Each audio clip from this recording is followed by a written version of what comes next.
তো দেখতে পাচ্ছেন যে কিছুক্ষণ আগে যেই দোয়েল চত্বরের মোড়ে যেই পুলিশ ব্যারিকেড ছিল সেটি উপেক্ষা করে কিন্তু যারা বিক্ষোভকারী তারা সামনের দিকে অগ্রসর হচ্ছে এবং তার একটু পরেই মূলত যেই মাজার রোড হাইকোর্টের সামনে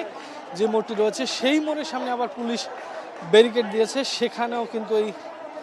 যে মিছিলটি বিক্ষোভ মিছিলটি সেটি এসেছে এবং পুলিশ তাদেরকে বাধা দিয়েছে যাতে সামনের দিকে অগ্রসর হতে না পারে। প্রিয় দর্শক, আপনারা জানেন যে কিছুক্ষণ আগে বলছিলাম যে এই বিক্ষোভ মিছিলটি উদ্দেশ্য হচ্ছে স্বরাষ্ট্র মন্ত্রণালয়ের কার্যালয় ঘেরাও করা এবং যে কোনো মূল্যে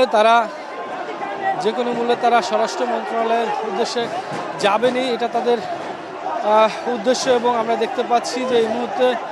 পুলিশের যে ব্যারিকেড রয়েছে সেই ব্যারিকেড আবার উপেক্ষা করে মূলত যারা এই বিক্ষোভকারী ঢাকা ইউনিভার্সিটির শিক্ষার্থী সহ ছাত্র জনতা তারা কিন্তু আবার এই ব্যারিকেডটি ভেঙে সামনের দিকে অগ্রসর হয়েছেন।